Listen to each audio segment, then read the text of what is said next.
Le mérite universel et l'innocence d'exister, par Émile Berlerme en décembre 2023.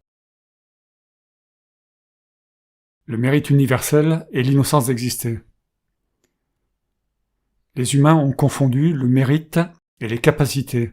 Ils ont aussi confondu la responsabilité de soi avec l'autonomie. Les humains ont oublié des choses essentielles dans leur analyse d'eux-mêmes. Ils préfèrent se raconter des histoires plutôt que d'entendre dire des vérités sur ce qu'ils sont exactement. Il est clair que nous sommes tous innocents d'exister. Mais c'est une expression que je n'ai jamais lue dans aucun texte philosophique, alors qu'elle est essentielle et devrait changer le paradigme de vie en société. S'il est facile de faire entendre et peut-être comprendre à une seule personne cette notion d'innocence d'exister, par contre, pour la faire admettre par la société dans son ensemble, ou seulement par le législateur et la justice, cela me semble une gageure. Pour les besoins de la société, celui qui sert la société est méritant. La société recherche les meilleurs, aristocratie, et les récompense en fonction de ce qu'ils font pour la société. Mais quel mérite y a-t-il à être capable de faire et de le réaliser, comparé à celui qui n'en est pas capable et ne peut donc faire, mais tente de le réaliser? Les uns comme les autres ont été fabriqués et éduqués par la société. La société fabrique les personnes au hasard et les éduque au hasard. Le résultat étant aléatoire, la société attend qu'ils se dévoilent d'eux-mêmes. Elle appelle ça le mérite, quand cela va dans le sens qui convient à la société. La société fabrique et éduque les instruments sociaux, les personnes, et les récompense quand elle-même a bien réussi son propre travail de fabrication et d'éducation. C'est un concept étrange en soi, n'est-ce pas? On comprend facilement qu'une personne douée sera d'autant plus rentable dans un environnement qui convient à ses dons et son activité. Mais pourquoi devrait-elle, cette personne, déjà favorisée par le hasard, mériter plus de bien-être qu'un être humain lambda qui n'a pas demandé à exister, mais que la société a désiré pour la servir? Nous méritons tous le bien-être sans avoir à le quémander. Nous le méritons parce qu'on nous a imposé l'existence, parce qu'on nous a mis devant le fait accompli. Nous ne devons pas chercher à le mériter, nous le méritons parce que nous sommes humains et que nous avons le choix de ne pas faire d'enfant quand les conditions de bien-être ne sont pas assurées.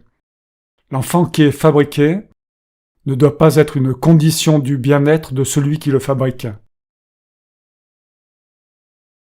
Le bien-être doit préexister avant que ce choix soit réalisé par celui qui existe et devrait lui-même exister dans le bien-être. Si vous ne possédez pas ce bien-être vous-même, ne fabriquez pas d'enfant. L'enfant ne peut être un exutoire. Nous méritons le bien-être parce que nous sommes innocents d'exister, puisque nous avons été contraints d'exister. La contrainte implique l'innocence. Nous le sommes tous indifféremment, et parce que nous nous vantons d'être des humains et pas de simples animaux. L'existence n'est jamais le résultat d'un désir ou d'une volonté personnelle. Nous sommes innocents d'exister parce que nous n'existons pas à notre demande, et nous restons innocents d'exister jusqu'à la fin de notre existence.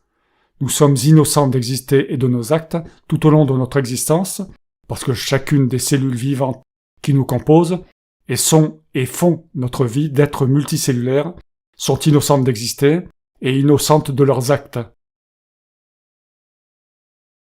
La somme de cellules innocentes d'exister et de leurs actes compose un être multicellulaire, innocent d'exister et de ses actes. La somme de cellules ne change pas la valeur des mécanismes, elle ne change que le type de mécanisme produit. Cela reste un mécanisme. Je suis innocent de l'activité, de tout ce qui est actif en moi, et donc innocent des actes qui en résultent. Je ne peux produire les activités internes, qui produisent ce qui me fait agir. J'en suis le résultat. Mes actions en sont le résultat.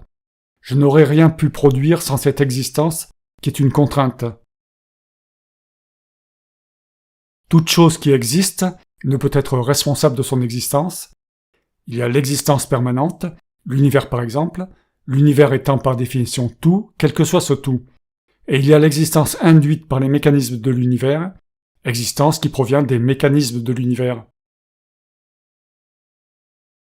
L'univers est aresponsable, ces mécanismes sont arresponsables, La matière est aresponsable. La vie monocellulaire et multicellulaire est aresponsable. L'univers est aresponsable des êtres qui l'a produit, des êtres qui se disent intelligents. Il est aresponsable de tout ce qui existe, de tout ce qui interagit.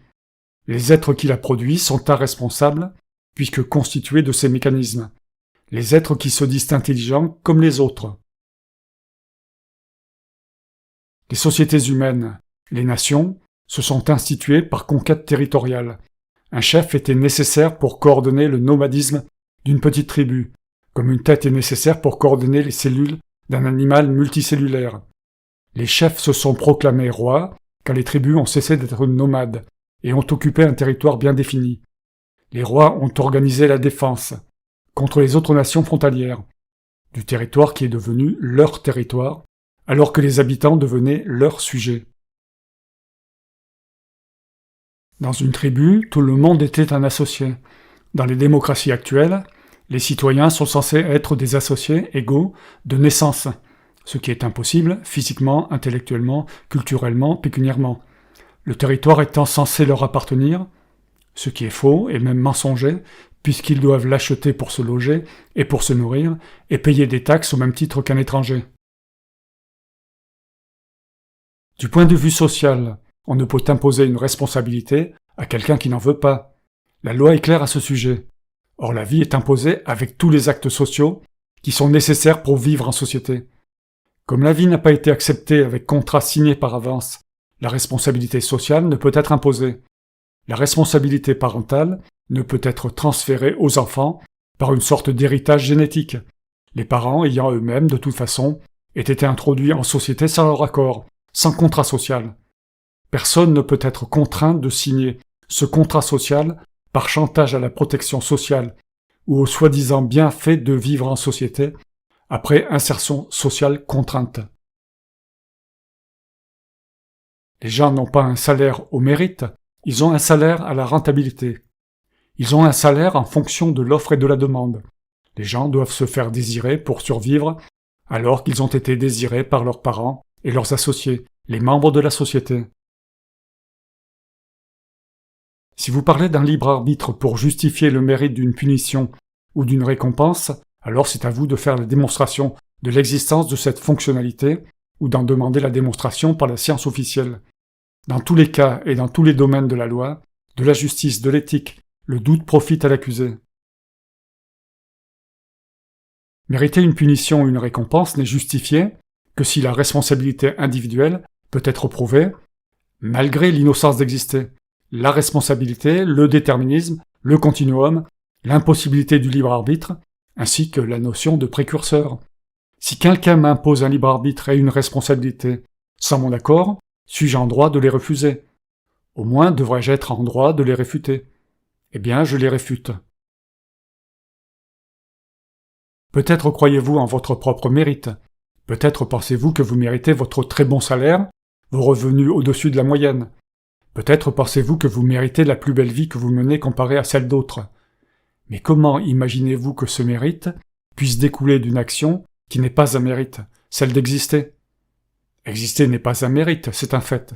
Vos parents, avec l'accord de la société, vous ont imposé l'existence. Ils vous ont fabriqué. En fait, votre mère vous a fabriqué. Vous avez été mis devant le fait accompli d'exister. Cette fabrication maternelle est aléatoire. Vous naissez mâle ou femelle, vous naissez en bonne santé ou en mauvaise santé, vous naissez handicapé ou moins handicapé, vous naissez avec un bon intellect ou moins bon, vous naissez dans une bonne famille ou une moins bonne famille, ou même pas de famille du tout. Vous naissez dans une famille cultivée ou moins cultivée, riche ou moins, ou pauvre, ou cherchant à survivre. Comment pensez-vous que cet aléa initial puisse vous donner le droit de mériter une vie supérieure à celle des autres? Il n'est pas question que vous n'ayez pas le droit à une très belle et longue vie, dans le bonheur, le bien-être et une vie passionnante. Non, il est question de mériter mieux que les autres. En quoi cet aléa initial, alors que nous nous considérons humains, humanistes par principe, socialement et individuellement éthiques, égal, nous autorise-t-il à nous octroyer plus de richesses que les autres? Supposer que l'on mérite une meilleure vie, c'est supposer que les autres ne la méritent pas. Si vous voulez savoir qui est méritant dans un système social éthique, dans lequel la notion de responsabilité individuelle serait validée malgré l'innocence d'exister, il faudrait contrôler très exactement, très précisément, le potentiel physique et intellectuel de deux personnes et ensuite comparer leurs performances si, bien entendu, leurs désirs respectifs sont le même concernant la comparaison que vous faites entre eux. Si c'est le cas, vous pourrez évaluer le mérite de l'un par rapport à l'autre, puisqu'ayant même capacité et même force de désir, et tout ça évidemment c'est impossible à mesurer. Vous pourriez affirmer que celui qui réussit l'épreuve mieux que l'autre a plus de mérite, parce que sans aucun doute il a plus travaillé pour obtenir ce que les deux désirent avec la même intensité et les mêmes potentiels. Si vous ne contrôlez pas ces valeurs, potentiel et désir, alors comment pouvez-vous dire que l'un mérite plus que l'autre? N'est-ce pas simplement parce que l'un a un handicap par rapport à l'autre, ou parce que son désir n'est pas le sien, mais le résultat d'un chantage parental ou social, ou de l'éducation parentale ou sociale, appelé également formatage à la société? Nous avons tous entendu cette phrase « il ne mérite pas de vivre ». Cette phrase signifie en fait « il ne mérite pas de continuer de vivre ». Mais pourquoi devrais-je mériter, c'est-à-dire avoir un mérite, de vivre, puisque ce n'est pas moi qui ai demandé de vivre? La vie n'est pas un travail, c'est une obligation. La vie n'est pas une demande de la part de celui qui existe, c'est une contrainte, c'est une mise devant le fait accompli. Tu vis, un point c'est tout. Vis et tais-toi.